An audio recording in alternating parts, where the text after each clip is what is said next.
sí, ya sería depresión, dice. Sí, o sea, si tú y yo sufrimos, ¿no? Cuando, perdí esto, se me quebró el no sé qué, se te cayó el teléfono, ¿no? Se le estrelló la pantalla. Imagínate a Job. Él es un hombre, Dios ya dijo que es un hombre intachable, que es un hombre recto, y de repente, una a una vienen las desgracias.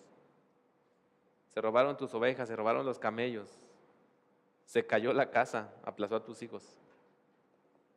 De repente pierde todo.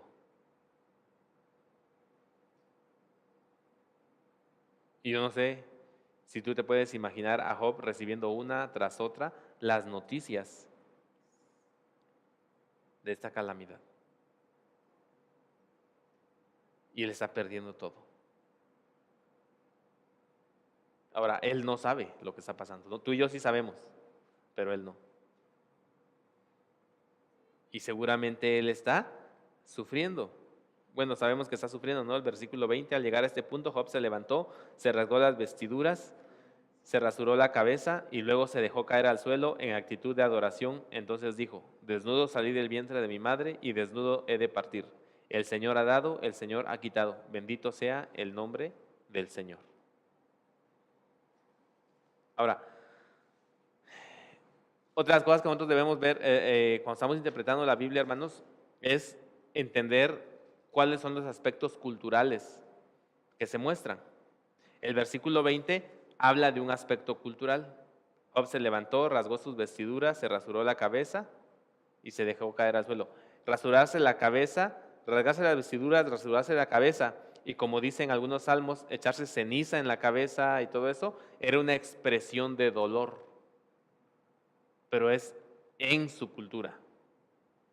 Nosotros ya no hacemos eso, ¿cierto? ¿Tú qué haces cuando estás triste y adolorido? Comes pastel, comes chocolates, te vas a te vas a las tiendas. Sí, o sea, esto que estamos viendo ahí es una expresión cultural, ¿ok? Entonces yo nada más quise resaltarlo para que ustedes estén atentos a esas cosas cuando las encuentren en la Biblia. Hay cuestiones culturales, de ahí nosotros no podemos sacar ninguna enseñanza, que se rasgó la vestidura significa esto, se rasuró la cabeza significa, no, no puedes hacer eso, porque lo que está describiendo es una cuestión cultural solamente, que sí indica ¿qué? Aflicción, dolor, solamente. ¿Ok? Entonces, por eso estaba yo diciendo esto. ¿Ok? La prueba física de Job. Luego, ¿qué sucede? Job pasa la prueba y Satanás dice, bueno, la verdad es que ojo por ojo, diente por diente, ¿no? Mientras él no sienta en carne propia el sufrimiento, él va a estar tranquilo. Y entonces Dios le dice, bueno, tócalo. No puedes tocar su vida, solamente su cuerpo. Y viene la calamidad sobre Job. Se llena de una sarna, una lepra, no sabemos qué era lo que tenía, pero era terrible. Ahora él está personalmente afectado por una enfermedad. Ahora él está sufriendo en su propia carne algo que él no esperaba que sucediera. A lo mejor cuando perdió todas las cosas y murieron sus hijos, él pudo haber dicho, bueno, yo sé que todo esto lo perdí, pero el Señor puede ayudarme a tenerlo otra vez. Y de repente es él mismo ahora el que está sufriendo en su carne. O sea que no solamente quedó pobre, sino que ahora está enfermo. Digo que en la actualidad no hay peor cosa que estar enfermo y ser pobre, ¿no? O sea, sí, no. Pregunta a la gente, ¿qué dice? No, mire, con que tengamos salud. O sea, ¿qué quiere decir eso? Que lo peor que te puede pasar en un estado de necesidad y pobreza es ¿qué? Enfermarte, ¿no? Entonces, imagínate a Job, o sea, ya quedó pobre, pero ahora está enfermo. Y no es cualquier enfermedad, está sufriendo mucho. Y Job entonces manifiesta en medio de este sufrimiento su entereza de su relación con Dios. Él vuelve a aceptar lo que Dios le quiere dar. Y aunado a esto, la crisis matrimonial, ¿no? Llega la esposa y le dice, pues ahora muérete. Ahora, Job responde a su esposa, pero a mí me parece que la respuesta de Job es muy sabia, porque está tratando a su esposa como lo que realmente era, y en ese momento que era su esposa, una persona que por el sufrimiento, porque también ella perdió a sus hijos, también ella perdió posesiones, está perdiendo la esperanza.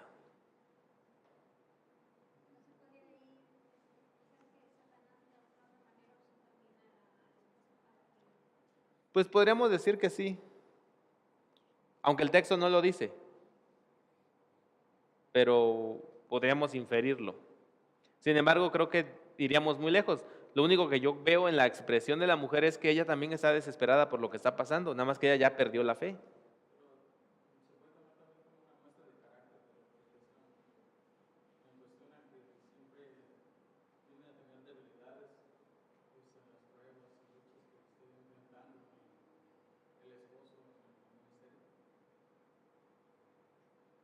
No entendí.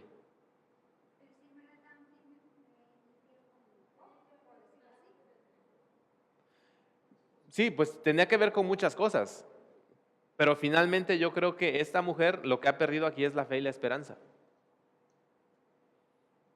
Y por eso es que Job le va a responder como le responde, ¿no? ¿Qué le dice? Mujer, hablas como una necia. O sea, no le está diciendo que ella era necia, le está diciendo que estaba hablando como si fuera necia.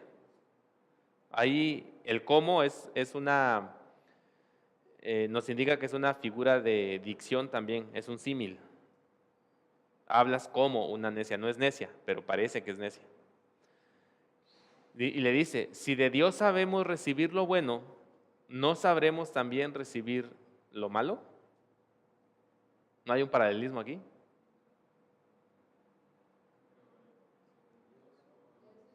Antitético. De Dios recibes lo bueno, pero también de Dios recibes lo malo. Ahora, ¿cuál es la idea? ¿Qué es lo que está diciendo Job?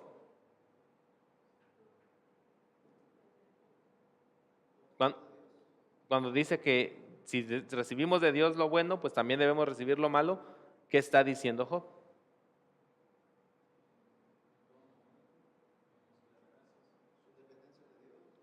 Que Dios es soberano y por lo tanto nosotros dependemos de Él. Dios es soberano, Él puede hacer lo que Él quiera. Y nosotros no elegimos qué cosas de lo que Dios va a hacer sí aceptamos y qué cosas de lo que Dios quiere hacer no las queremos aceptar.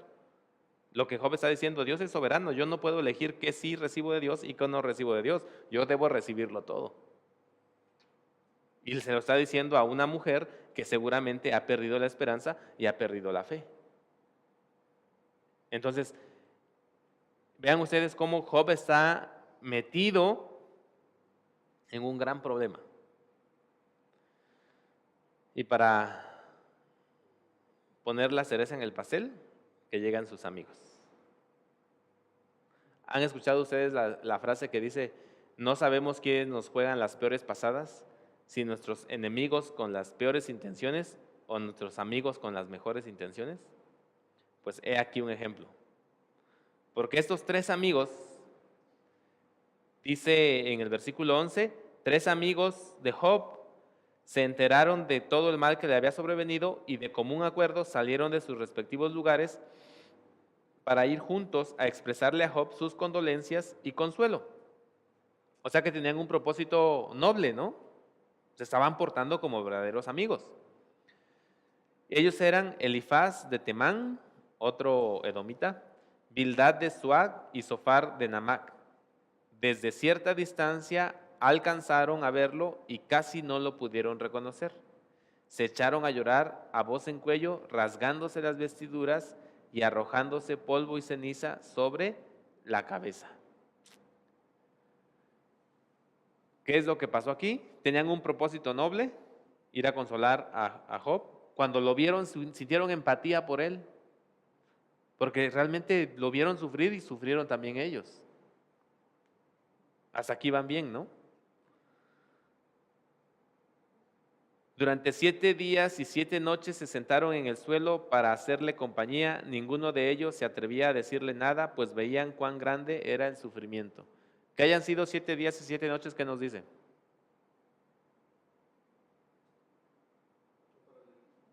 No, no es paralelismo, ahí es un símbolo. ¿Qué es el 7? Lo completo. Nos habla de que aquí hay un gran sufrimiento. Por eso les digo, empezaron bien. No fingieron su dolor, realmente estaban sufriendo por Job. Así es que empezaron bien. Pero luego van entonces ellos a empezar a meterse en problemas con... ¿Cuándo se empezaron a meter en problemas? Igual que tú, cuando abrieron la boca. O sea, mientras no dijeron nada, estaban muy bien. Pero cuando comenzaron a hablar, ahí es que empiezan los problemas. Muy bien. Ahora, capítulo 3. ¿Leyeron el capítulo 3 de Job? ¿Qué expresa Job en ese capítulo 3?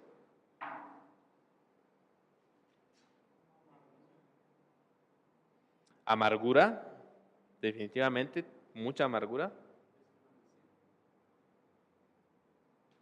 Empieza a maldecir, sí, pero ¿qué está expresando de sus sentimientos? Dolor.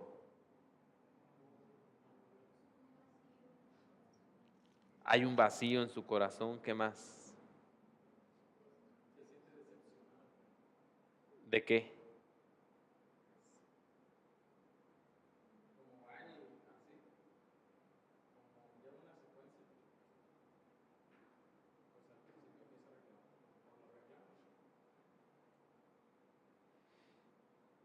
Ah, pero ¿de qué se siente decepcionado?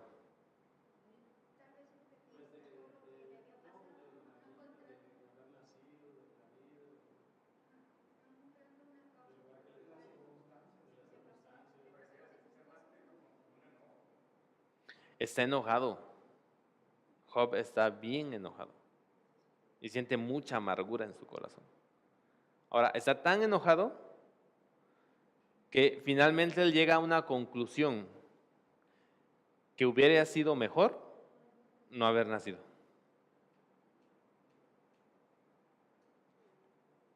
Esa es la conclusión de Job. Si esto es lo que me tocaba sufrir, hubiese sido mejor no haber nacido.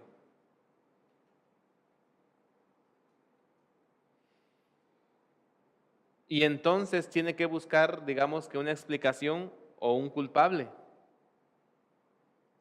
Y Job ya no, Job ha dicho desde un principio que todo en su vida tiene que ver con Dios. Así es que en este momento, cuando él no encuentra una respuesta a lo que está pasando, él tiene que voltear hacia Dios. Y entonces tiene que decir que finalmente es Dios quien le está haciendo esto. Pero él lo encuentra injusto.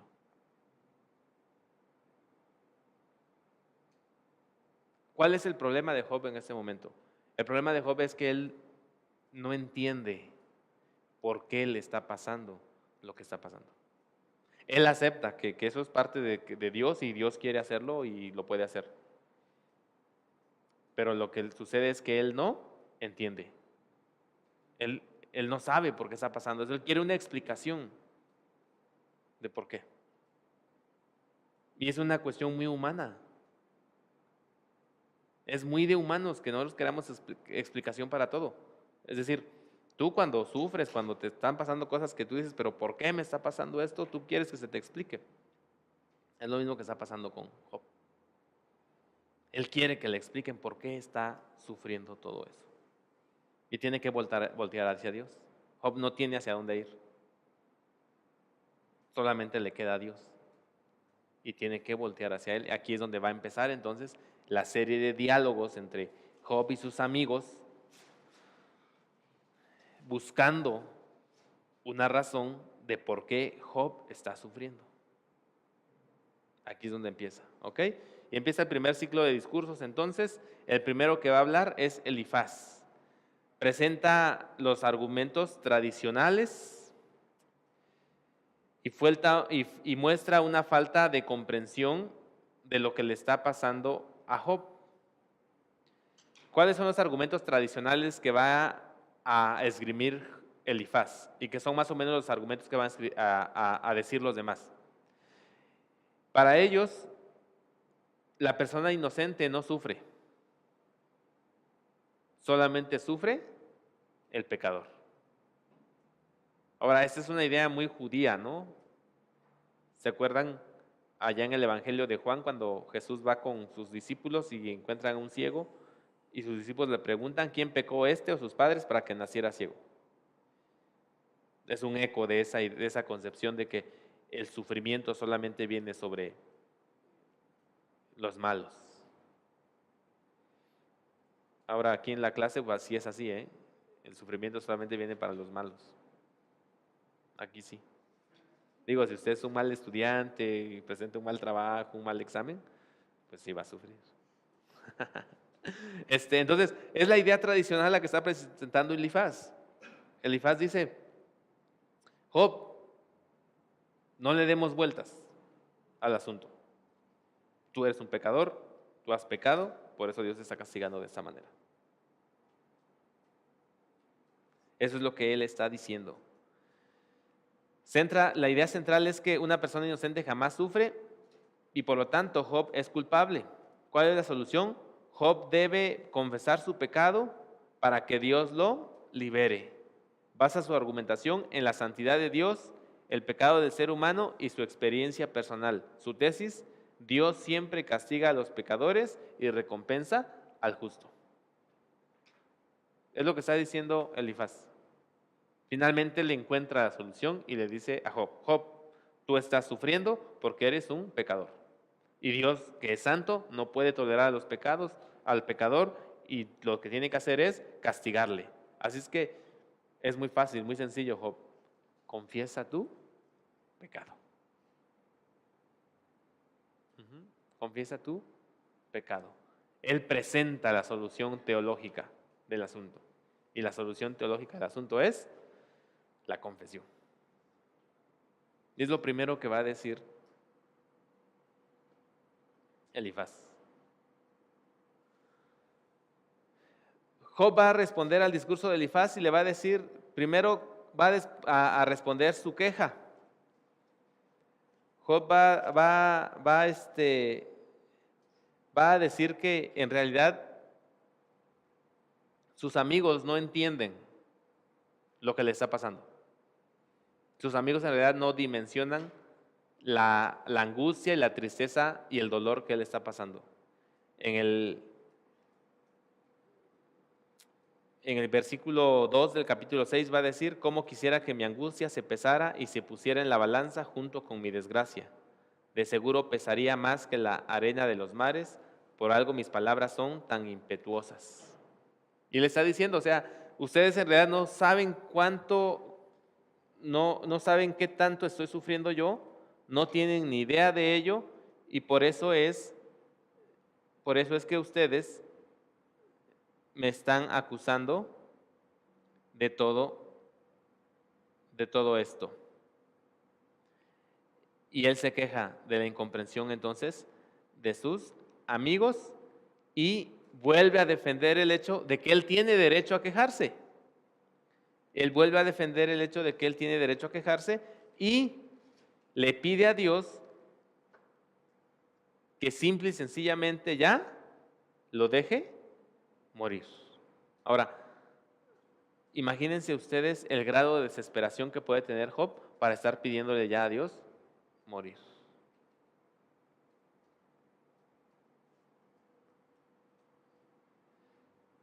Ahora va aquí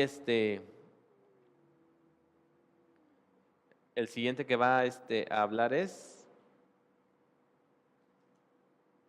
Bildad. ¿Qué dice este hombre?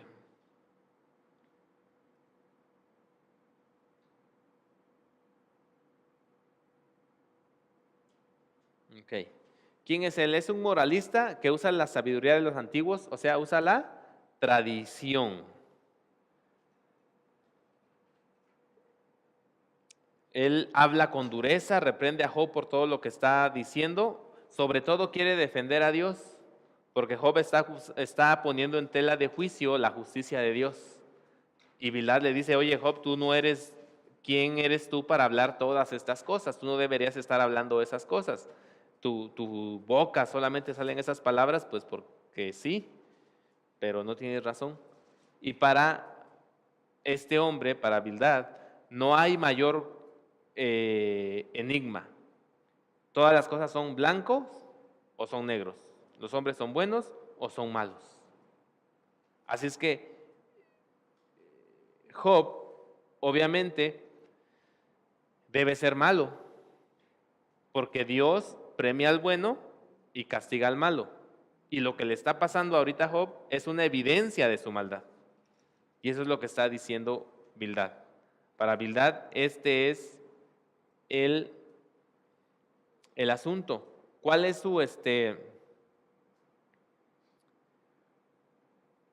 cuál es la solución que tiene él para Job? La misma que Elifaz. Tiene que confesar su pecado. Job va a responder. Y Job va a decir, bueno, es verdad, los malos sufren. Eso, ¿quién lo va a poder negar? Los malos sufren. Pero algo que él va a decir entonces es, sin embargo, yo soy inocente. Él va a decir, bueno, si yo fuera un pecador, si yo tuviera maldad y estuviera sufriendo por eso, pues eso es justo. Pero yo estoy sufriendo sin que haya maldad en mi vida. Es lo que está diciendo. Y el problema aquí es que en ningún momento los amigos de Job están considerando que las palabras de Job sean ciertas. Es decir, ellos ya encontraron la solución. Job es un pecador. Pero cuando Job les dice que él es inocente, ellos no están dispuestos a considerar que efectivamente Job sea inocente. Porque la evidencia que ellos tienen es que Job sí es un pecador. ¿Y por qué es un pecador? Porque está sufriendo. Están interpretando desde su conocimiento tradicional o desde su teología, y para ellos entonces Job sí está sufriendo por malo. Siguiente discurso es el de Sofar. Él defiende la justicia de Dios, acusa a Job de pecado, lo exhorta a la humildad y al arrepentimiento. Sofar le dice a Job, Job, la verdad es que tú sí eres un pecador y lo que deberías es ser humilde, dejar de decir que eres inocente y confesar tu pecado. Arrepiéntete. Por eso yo les decía, no sabemos quiénes nos juegan las peores jugadas o las más malas jugadas. Nuestros enemigos con las peores intenciones o nuestros amigos con las mejores intenciones. Porque esos venían a consolar a Job, pero en el momento en que empiezan a escuchar a Job y se ponen a hablar, ya no lo quieren consolar. Ahora lo quieren, o más bien lo están juzgando. Y le quieren aplicar la técnica de policía mexicano, ¿no? Job tiene que aceptar que es culpable, ¿no? Job tiene que confesar o sea, tienes que confesar tu pecado, qué pecado, el que sea, pero confiesa un pecado. Y en ningún momento él está diciendo, ellos le están dando a Job la oportunidad de decir, bueno, es posible que seas inocente. Vamos a buscar otra solución porque es posible que no, para ellos no hay mayor respuesta. Simple y sencillamente, Job es culpable. La respuesta de Job a Sofar es una respuesta con sarcasmo. Los amigos han pretendido poseer un conocimiento superior de la sabiduría de Dios y de su trato con los hombres. Es decir, Job les está diciendo a sus amigos, ustedes creen que lo saben todo. Ustedes creen que entienden todo. Ustedes creen que comprenden todo.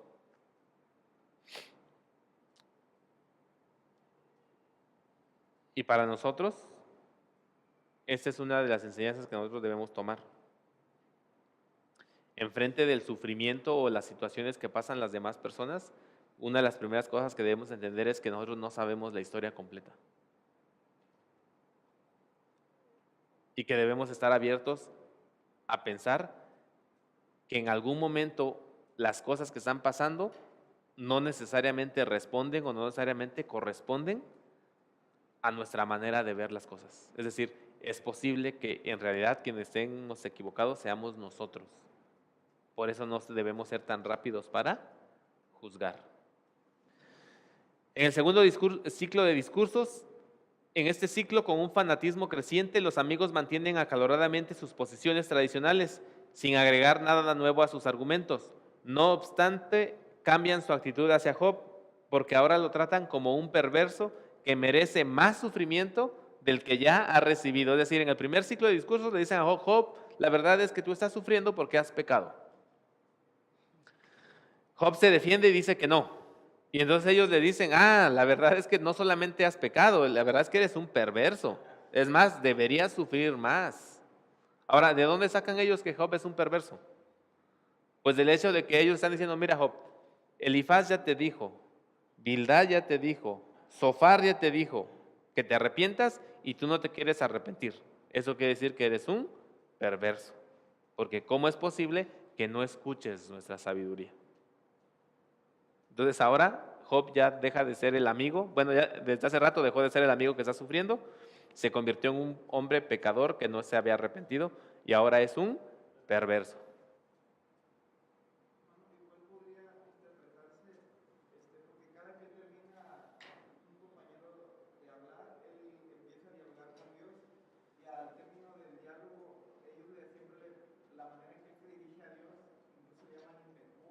Uh-huh.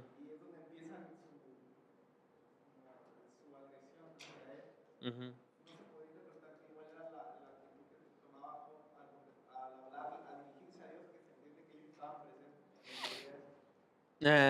Sí, podríamos pensar que sí. El asunto aquí en el diálogo es que a mí me parece más que la manera en que Job se está dirigiendo a Dios, para los amigos de Job, el problema está en que él no quiere reconocer su culpabilidad. Ese es el problema básico para ellos. No tanto cómo le está hablando a Dios, sino el hecho de que no quiere admitir que sí pecó, pues. Porque para ellos está muy claro, para ellos es muy claro: Job pecó, Job es malo, para ellos está clarísimo, no tienen duda de que eso es así. Pero cuando ven que Job, en lugar de decirles: oigan, pues sí, tienen razón, la regué, soy un pecador, él insiste que es inocente. Pero no solamente insiste que es inocente, sino que dice: bueno, que venga Dios y que me acuse entonces. Que venga Dios y me diga qué es lo que hice. Entonces ellos dicen: así habla un perverso. Así habla un perverso. Ahora, la verdad es que Job, vamos a ver más adelante que sí, él está equivocado en algunas cosas, pero es sincero en su afirmación. O sea, él sí, no hay pecado en su vida. Y aún su pregunta, su petición de que sea Dios que venga y le explique, pues es sincera, porque él sabe que él no entiende, sus amigos no entienden. Entonces el único que puede explicar, pues es Dios. Entonces él está diciendo: pues que venga Dios y me explica. Ahora, recuerden, es un poema.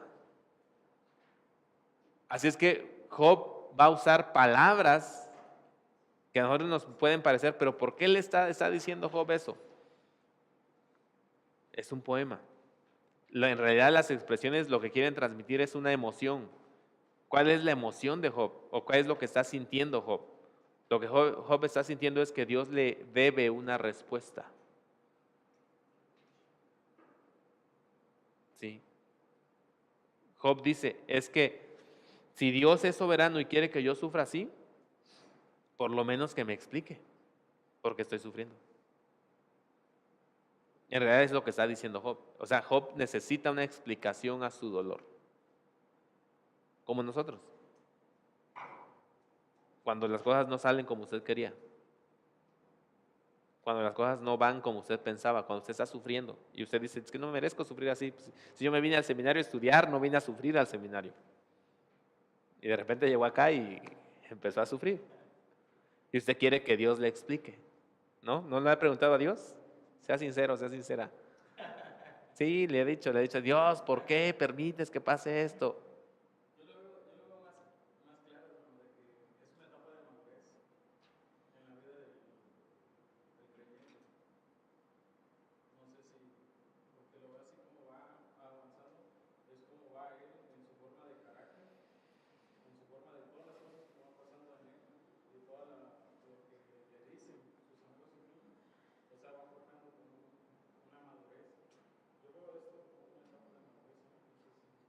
En todo caso sería al revés, ¿no? Porque cada vez en sus discursos Job es más enfático en defenderse y acusa más. Entonces, en realidad no es que está madurando, es que incluso su propio enojo está creciendo. O sea, aquí nosotros no vemos ningún aspecto de madurez de parte de Job, porque es al contrario.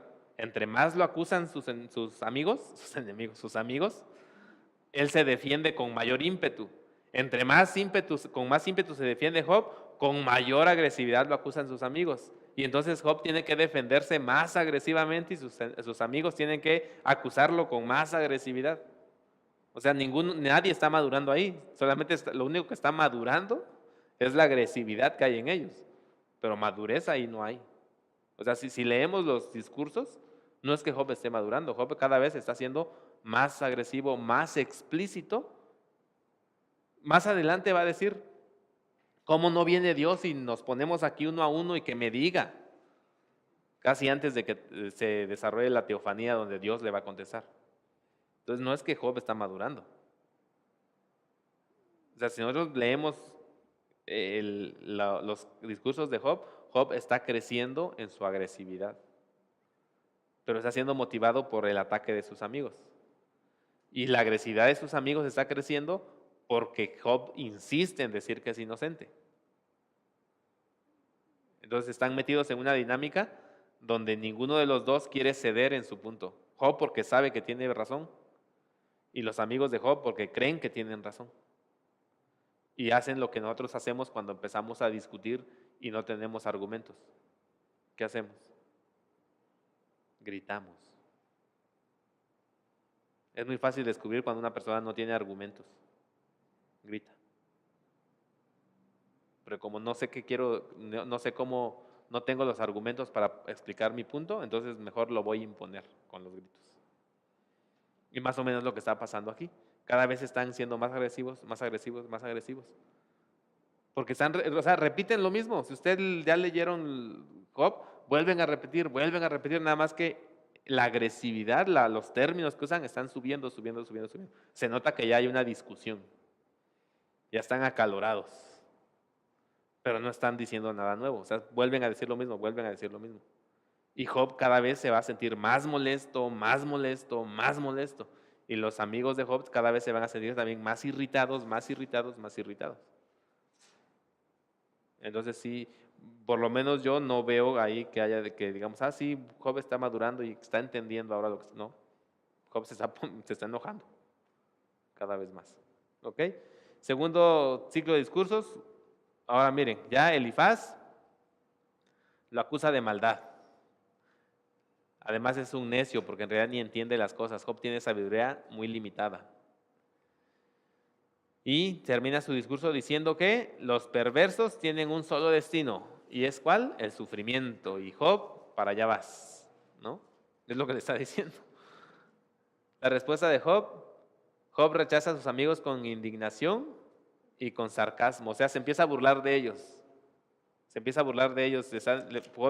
Job les empieza a decir, pues la verdad es que ustedes están hablando de cosas que ni saben. O sea, ni entienden.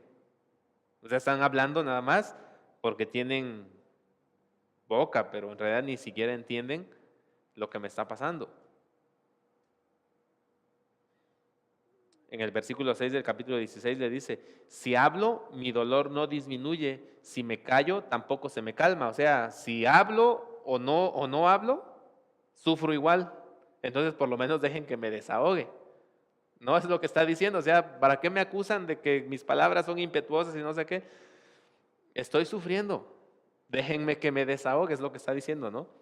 Ciertamente Dios me ha destruido, ha exterminado a toda mi familia, me tiene acorralado y da testimonio contra mí. Mi deplorable estado se levanta y me condena. Entonces está diciendo, sí, o sea, ustedes dicen que yo estoy mal y todo eso, pues ¿cómo lo niego? Mi estado me dice que estoy así. El problema es que no hay razón para que yo esté así. Entonces es lo que él está diciendo y le está diciendo a sus amigos, ustedes la verdad que no entienden. Pero en el proceso su fe crece y ahora aquí sí ya está empezando a humillarse. Sin embargo, no deja de contender con Dios. Y aquí empieza a decir eso, ¿no? Desea tener un árbitro. ¿Cómo no hubiera alguien que se pusiera entre Dios y yo? Ahora, lo que está diciendo aquí es que Dios está siendo muy injusto. Y lo que está diciendo es que Dios no va a reconocer que es injusto. Así es que debe venir alguien para decir que Dios es injusto. Job sigue aferrado a su razón. Y eso es lo que irrita a sus amigos. Porque Job no quiere aceptar su pecado desde la perspectiva de sus amigos. Pero lamenta su condición. Es decir, por un lado dice, bueno, sí, yo sé que Dios esto. Y por otro lado sigue insistiendo en el hecho de que no debería estar sufriendo como está sufriendo. Bildad.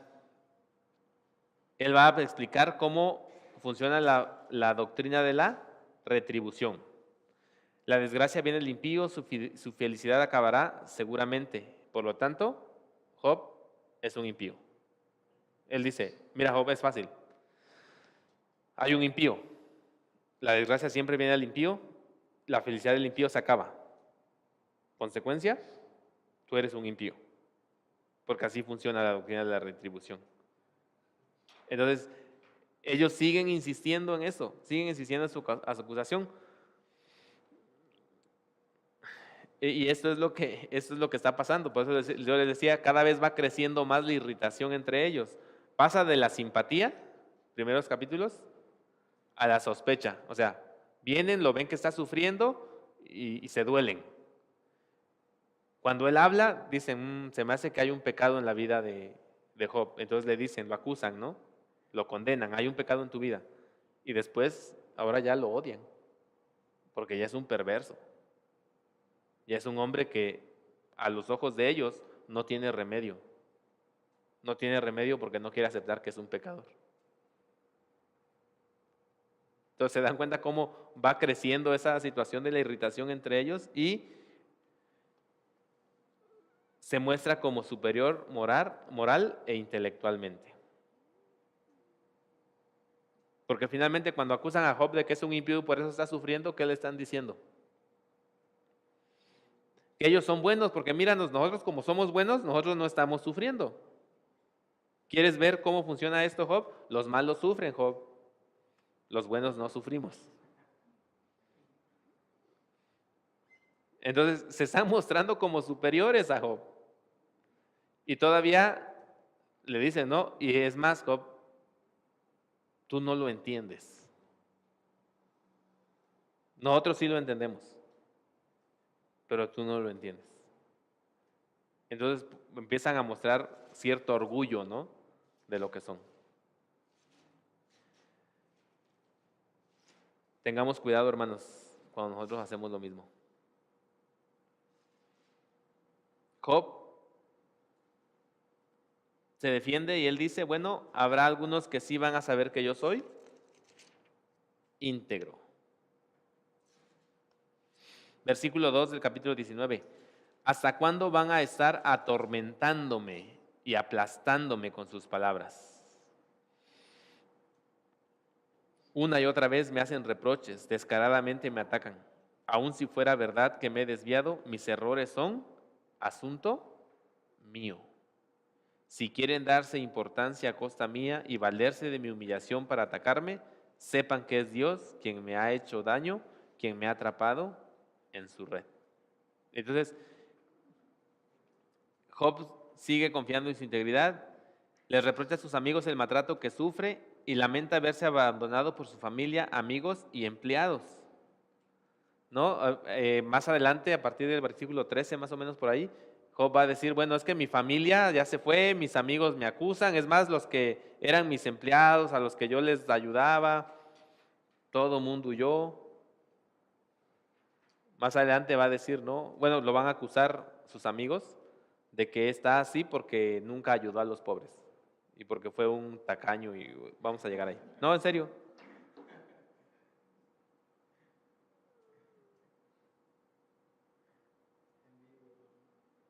El único aspecto nuevo de Sofar es su insistencia en la brevedad de la vida del impío. O sea, Sofar le dice a Job, mira, ya sabemos que eres un impío y por eso estás sufriendo, pero hay algo nuevo que te va a decir, ya te vas a morir, porque el impío no vive mucho.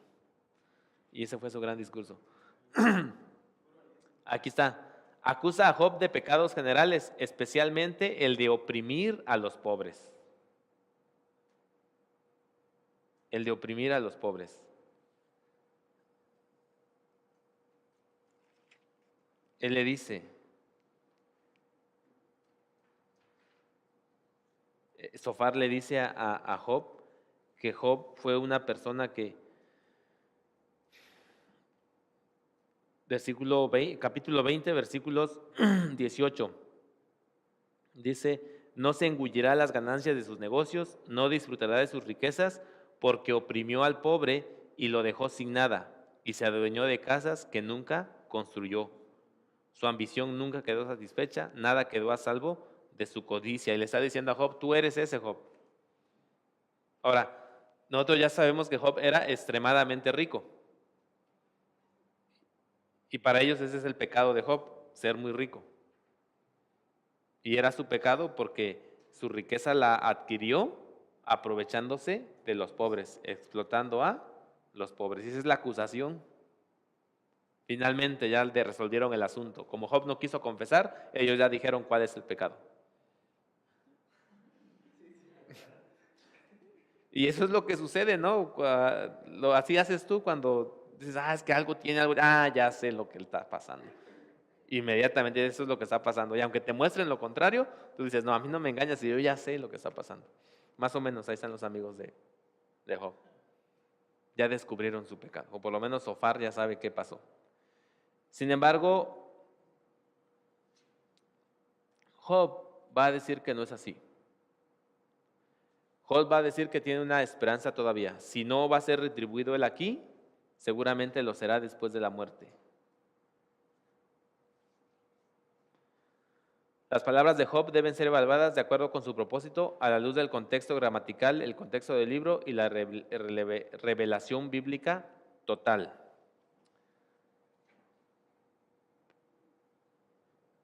¿Por qué? Por lo que dice ahí él.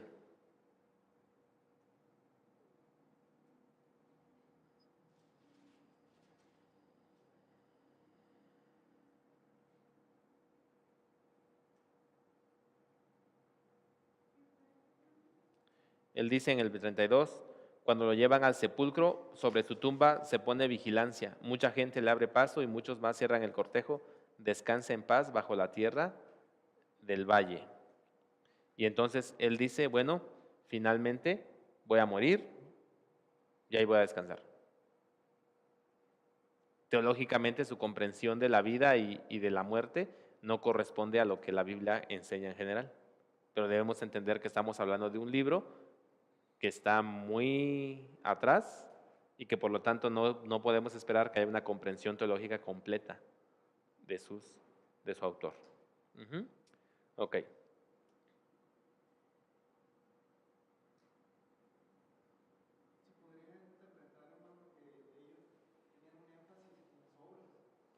Sí, sí, o sea, todo giraba en eso.